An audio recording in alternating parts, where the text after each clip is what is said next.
जय हिंद दोस्तों, मेरे चैनल डिफेंस डिस्कशन में आप सभी का स्वागत है। दोस्तों 2020 से 2025 के बीच में एक भी गोरखा नेपाली गोरखा की भर्ती नहीं हुई है। पहले कोरोना आया, कोरोना हटा तो भारत सरकार अग्निवीर स्कीम लेकर आ गई। अग्निवीर स्कीम से नेपाल की सरकार इतनी नाराज हुई कि उन्होंने गोरखाओं की भर्ती पर बैन लगा दिया और पिछले 5 साल में कोई भर्ती गोरखाओं की नहीं हुई है। और हर साल जो गोरखा हमारे यहाँ पर हैं अब वो रिटायर्ड हो रहे हैं और उनकी जगह जो है भारतीय गोरखा उनको भर्ती किया जा रहा है। लेकिन जिस प्रकार से हमारे और नेपाल के संबंध हैं, मुझे लगता है कि उन संबंधों को मजबूत करने के लिए गोरखाओं की भर्ती एक अहम कड़ी थी।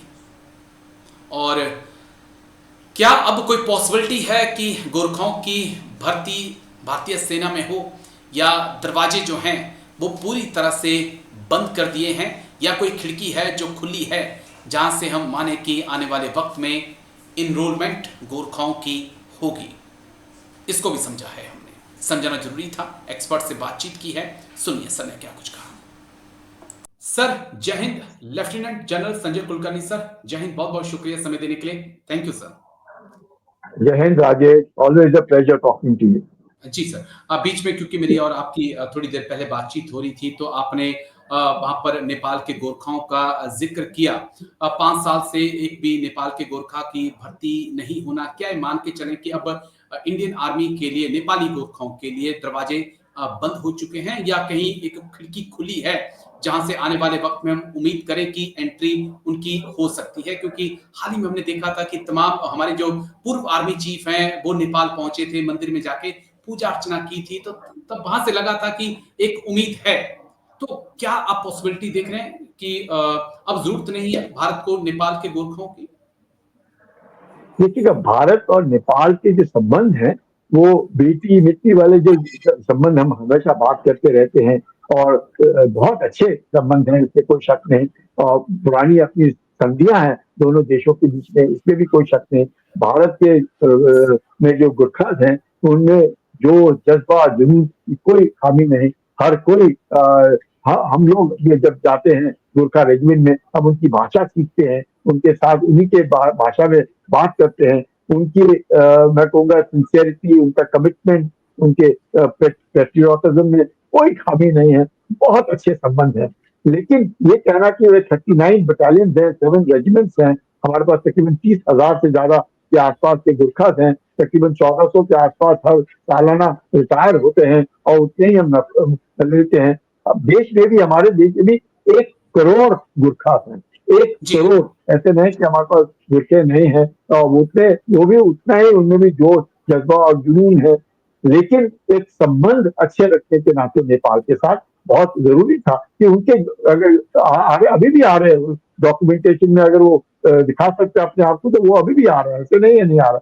लेकिन अगर नेपाल की जो सरकार है, जो एक मार्क्सिस्ट सरकार है, उनका जो झुकाव चीन की तरफ है, और चीन से वो पूरा फायदा उठाना चाहते हैं, भारत से भी फायदा उठाना चाहते हैं, चीन से भी उठाना चाहते हैं। पहले कैसे था, वहां पे एक तरीके से किंग था, एक राजा था, तो राजा ने जैसे कहा देश वैसे चलता रहा। और भारत को भी मालूम है कि राजा और हमारे यहाँ पे अब सरकारें बदलती रहेंगी, कि किसी का झुकाव चीन की तरफ है, किसी का जी झुकाव भारत के लिए की तरफ है। तो ऐसे इससे मुझे लगता है नेपाल ने मना नहीं करना चाहिए। जो आएंगे, मुझे ऐसे लग रहा है कि शायद वो 2027 का इंतजार कर रहे हैं। बाकी जो अग्निवीर जो है वो जो वापस आएंगे, तो वो क्या किस प्रकार से कहते हैं और किस प्रकार से अडॉप्टेड होता है, तो उनके भी अगर आते हैं और 50% जॉब होते हैं, तो वो भी जी खुश रहेंगे कि कम से कम हमने हमारे 4 लड़कों में 2 तो मिलकर। आज की तारीख में 1,25,000 लोग पेंशन ले रहे हैं नेपाल के अंदर। अगर 1,25,000 वो फौजी हैं जो भारतीय फौज में रहे और वहां पे नेपाल में पेंशन ले रहे हैं, तो बहुत बड़ी संख्या है, और बहुत लोग उसके ऊपर निर्भर करते हैं। और मैं और आप दोनों जानते हैं कि हम लोगों की पेंशन को इतनी कम नहीं है कि मैं जी अकेला ही जी सकता हूँ। मैं अपने परिवार को पालने की काबिलियत रखता हूँ अपने पेंशन में, और आज पेंशन में मैं जो कमाता हूँ, पेंशन में अच्छी पेंशन है। सरकार ने बिल्कुल। ओआरओपी के बाद हम लोगों की इज्जत रखी है और इज्जत कर रही है। इसको देखते हुए नेपाली भी जानते हैं कि उनको यूके में 400 के आसपास नहीं होंगे, सिंगापुर पुलिस में 150-200 के आसपास आदमी होंगे, तो वो कोई बड़े आदमी नहीं है। और आज भी कितने गुरखा हमारे भारत के अंदर काम करते हैं प्राइवेट में, तो ऐसे नहीं है। तो मुझे लगता है नेपाल ने इस तरह के कदम नहीं उठाने चाहिए और उनके ऊपर छोड़ देना चाहिए। अगर वो आना चाहते आए, नहीं आना चाहते ना आए, लेकिन सरकार ने उनके ऊपर कोई रोक नहीं लगानी चाहिए कि आप भारत में जाकर के भर्ती नहीं होंगे। और चीन तो जाकर के कहे कि हमारे लड़के लो। मुझे लगता है कितना भी हो, अगर आपको या मेरे को कोई बोले कि आप इनके साथ बैठ जाओ, चीनियों के साथ, तो मैं कितने दिन रह पाऊंगा, क्योंकि आप तो मैं आपसे बात किस तरीके से कर सकता हूँ। मैं और आप एक जैसे खाना खाते हैं, हम एक जैसे बोलते हैं, एक जैसे दिखते हैं, अगर कहीं पर भी मिलेंगे तो गले मिलते हैं। जैसे हमारे नेपाली भाई हैं, वो हर हमेशा हमारे जैसे खाते, हमारे जैसे पीते, हमारे जैसे सब कुछ अपने जैसे है, तो वो हमारे साथ ही घुले मिले हैं। तो वो चीनी चाहे वो यूपी में चला जाए या वो चीनी के वो भारतीय के तरफ उसका जो झुकाव है वो रहेगा और रहना भी चाहिए, इससे भी कोई शक नहीं। हम उनसे प्यार करते हैं, वो हमसे प्यार करते हैं। तो ये जो दोनों के रिलेशनशिप है, मुझे लगता है इंडिविजुअल पे छोड़ देना चाहिए और नेपाल की सरकार ने इसमें मध्यस्थता नहीं करनी चाहिए। जो जाना चाहता है जाए।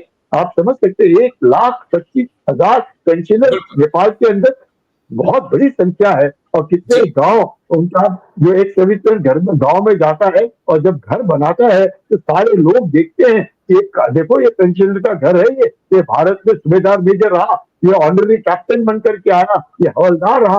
तो उसका एक तरीके से मुझे लगता है दबदबा और जो रहने रहने वो उठने बैठने का जो ढंग है वो बदली हो जाता है।